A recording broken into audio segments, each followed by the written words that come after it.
জোটের রাজনীতিতে একটা টান টান উত্তেজনা বাংলাদেশের যে জোটের যে রাজনীতি, যেটা আমরা দেখেছি 2001-এর নির্বাচনে বিএনপি জামাত জাতীয় পার্টি যে নির্বাচনে জোটে ছিল, কিন্তু পরবর্তীতে কিন্তু এরশাদ বের হয়ে যায়।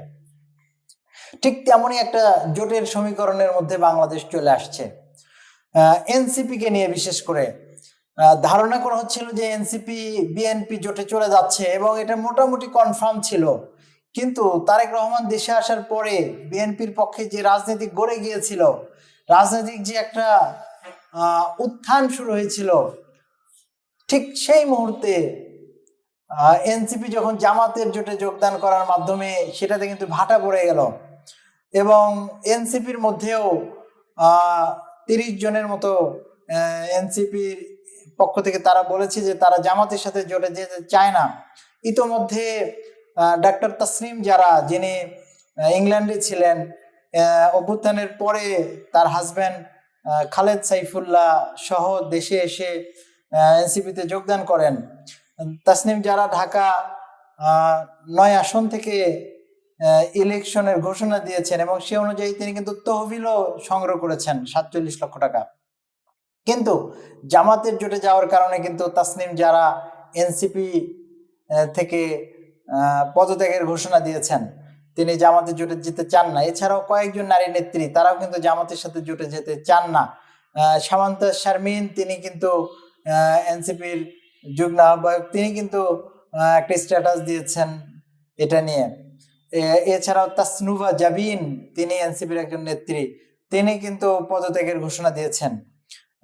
এনসিপির 224 সদস্যের দল আছে এনসিপি মানে কেন্দ্রীয় কমিটিতে, তার মধ্যে 30 জন জামাতের সাথে জোটে যেতে চায় না, আর বাকি 184 জন তারা কিন্তু জামাতের সাথে যেতে আগ্রহী, তারা জামাতে থাকার পক্ষে। এনসিপি জোটে থাকার ব্যাপারে আক্তার হোসেন, তিনি কিন্তু একটা ফেসবুকে স্ট্যাটাস দিয়ে তিনি ব্যাখ্যা করার চেষ্টা করেছেন এনসিপি কেন জামাতের জোটে যেতে চায়। তিনি বলেছেন যে সংস্কারের পক্ষে যেহেতু জামাত এনসিপি একই মত, একই মতাদর্শ, সেই হিসেবে এনসিপি জামাতের সাথে জোটে যাচ্ছে। কিন্তু এনসিপি জামাতের সাথে জোটে যাওয়ার আর কি কি অন্তর্নিহিত রহস্য আছে? অনেকগুলো আছে। তার মধ্যে প্রথম কথা হচ্ছে, এনসিপি নিশ্চয় তারা চিন্তা করে দেখেছে যে এই মুহূর্তে এনসিপি যদি বিএনপি জোটের সাথে যায়, বিএনপির বিদ্রোহী প্রার্থী কিন্তু সেখানে তাদের বিরুদ্ধে নির্বাচন করলে সেখানে তাদের জয়ী হয়ে আসা খুবই কঠিন হবে। যেরকম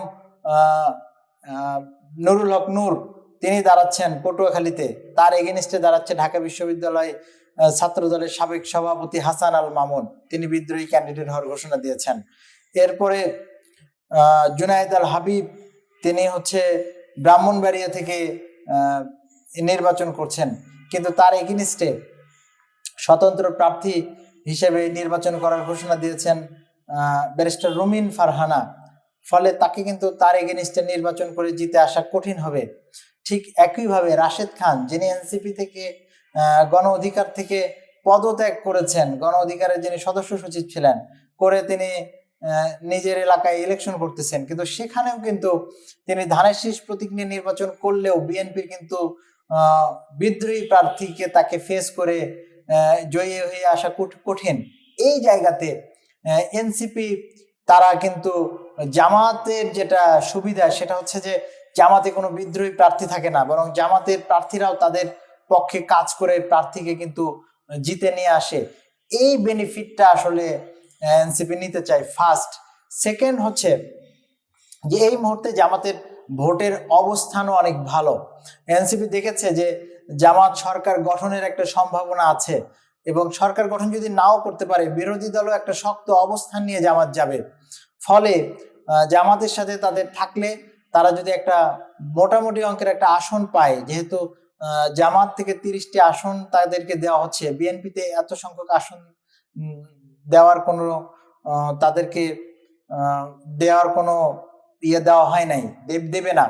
ফলে তারা একটা ভালো আসন পেতে যাচ্ছে। সেকেন্ড, তৃতীয় সবচেয়ে গুরুত্বপূর্ণ যে বিষয়, যে কারণে এনসিপি মূলত জামাতের জোটে যেতে চায়, বিএনপির সাথে যেতে চাচ্ছে না, সেটা হচ্ছে এনসিপির আদর্শ। এনসিপি কিন্তু বলছে তারা মধ্যমপন্থী দল। তো বাংলাদেশে মধ্যমপন্থী দল কিন্তু বিএনপিও, আর জামাত হচ্ছে পুরো ডানপন্থী দল, ধর্মভিত্তিক দল। তো এই মুহূর্তে যদি বিএনপি যদি ক্ষমতায় আসে এবং তারা যদি মধ্যম পন্থাকে তাদের বজায় রেখে যদি আগামী দিনের রাষ্ট্র পরিচালনা করে, তাদের রাজনীতি পরিচালনা করে, তাহলে কিন্তু এনসিপির যে চাহিদা আবির্ভাব, সেটা কিন্তু সেই চাহিদা কিন্তু আর বাংলাদেশে থাকবে না। ফলে এনসিপি কে দাঁড়াতে গেলে কিন্তু বিএনপি এগেনস্টে দাঁড়াতে হবে। তো এই জায়গাতে যেমন বাংলাদেশে বিএনপির আগমন ঘটেছে কিন্তু মুসলিম লীগ বিলুপ্ত হয়ে, মুসলিম লীগ একটা মধ্যমপন্থী দল ছিল। এখন যদি এনসিপি বাংলাদেশের রাজনীতিতে দাঁড়াতে চায়, তাহলে বিএনপি কে ভ্যানিশ করেই এনসিপি কে দাঁড়াইতে হবে। ফলে এনসিপি এটা বুঝতে পেরেছে তাদের রাজনীতি মূলত হচ্ছে মধ্যম পন্থার রাজনীতি। আগামীতে তারা যদি বিএনপির এগেনিস্টে থেকে নিজেদেরকে বড় করতে পারে, তাহলে তারা মূল ধারার একটা রাজনীতিতে থাকবে এবং তাদেরকে ডানপন্থাদের সাথেই আগামীতে তাদের এগেনিস্টেই পলিটিক্স করতে হবে। এই জন্য কিন্তু এনসিপি থেকে যে 30 জন পদত্যাগ করছেন, তাদের অধিকাংশ হচ্ছে, যেমন ডাক্তার তাসনিম জারা, তিনি হচ্ছেন ওয়েস্টার্ন কালচারকে লালন করেন, ইংল্যান্ডে পড়ালেখা করেছেন, ঢাকা মেডিকেল থেকে পড়ালেখা করে তিনি অক্সফোর্ডে পড়েছেন। তার হাজবেন্ড হচ্ছে যুগ্ম আহ্বায়ক, তিনিও হয়তো পদত্যাগ করবেন। এছাড়াও যারা আছেন তারা কিন্তু মোটামুটি বাম ধারা থেকে আসা বা বাম পন্থা লালন করেন, এই টাইপের। তারা কিন্তু বারবার বলছেন যে তারা জামাতের জোটে গেলে তারা পদত্যাগ করবেন। কিন্তু এরপরেও এনসিপি কিন্তু জামাতের সাথে যাইতে অনড়, এবং তারা আজকে সম্ভবত আপনারা যখন এই ভিডিওটা দেখবেন, ইতোমধ্যে সংবাদ সম্মেলনের মাধ্যমে হয়তো একটা যৌথ একটা ঘোষণা আসছে। তো কে কোন আসনে থাকছেন? এনসিপির আহ্বায়ক নাহিদ ইসলাম, তিনি কিন্তু ঢাকা 11 আসনের তিনি লোকাল, সেই আসনে হয়তো তিনি নির্বাচন করবেন। এছাড়াও নাসির উদ্দিন পাটোয়ারি, তিনি ঢাকা 18 আসনে ইলেকশন করতে চান। নাসির উদ্দিন ঢাকা 18 আসন হচ্ছে উত্তরা। আরিফুল ইসলাম আদিব ঢাকা 17তে ইলেকশন করবেন। যদিও ঢাকা 17 কথা হচ্ছে, ঢাকা 17তে অলরেডি বিএনপির ভারপ্রাপ্ত চেয়ারপারসন তারেক রহমান, তার পক্ষ থেকে নমিনেশন উঠানো হয়েছে, এবং জামাতের একজন ভালো ক্যান্ডিডেট আছে, শক্ত ক্যান্ডিডেট ডাক্তার খালিদুজ্জামান, যিনি অলরেডি অনেক তোলপাড় শুরু করেছেন। তার সম্পর্কে বলা হচ্ছে উনি একটা শক্ত ক্যান্ডিডেট। এই আসনটা আসলে কতটুকু ছাড়বে আমরা জানি না। এছাড়াও নির্বাচন করবেন রংপুর 4 থেকে নির্বাচন করবেন আক্তার হোসেন, এই আসনটা ছেড়ে দেওয়া হচ্ছে। কুমিল্লা 4 থেকে হাসনাত আবদুল্লাহ, এই আসনটা হয়তো জামাতকে ছেড়ে দেওয়া হবে। সার্জিস আলম, তাকে পঞ্চগড় 2 থেকে ছেড়ে দেওয়া হতে পারে। এছাড়াও কুড়িগ্রাম 2 থেকে ডক্টর আতিক মুজাহিদ, যিনি এনসিপির যুগ্ম আহ্বায়ক, তিনিও অলরেডি সাড়া ফিরেছেন, তার আসনটা ছেড়ে দেওয়া হতে পারে। এইভাবে 30টা আসন নিয়ে জামাতের সাথে দেন দরবার অলরেডি শেষ পর্যায়ে বলা হচ্ছে, এবং যে কোনো সময় এটা ঘোষণা হয়ে যাবে।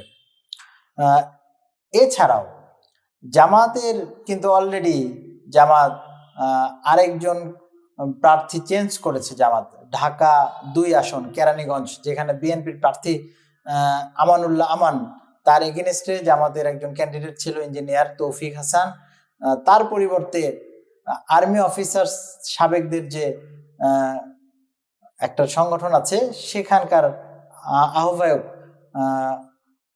কর্নেল অবসরপ্রাপ্ত আব্দুল হক, যিনি রাওহার সভাপতি ছিলেন এবং আছেন, তাকে কিন্তু জামাত এই আসনে ক্যান্ডিডেট ঘোষণা করেছে। এর মাধ্যমে কিন্তু জামাত রাজনীতিতে একটা শক্ত অবস্থান জানান দিচ্ছে। তো এনসিপি না করলো, কিন্তু জামাত কেন আসলে এনসিপি কে চায়? জামাত আসলে তরুণদের এই শক্তিকে নিয়ে অভ্যুত্থানের পক্ষের শক্তি, এটা জানাতে চায়। এছাড়াও জামাত ফেয়ার এবং ক্রেডিবল ইলেকশন করতে চায়।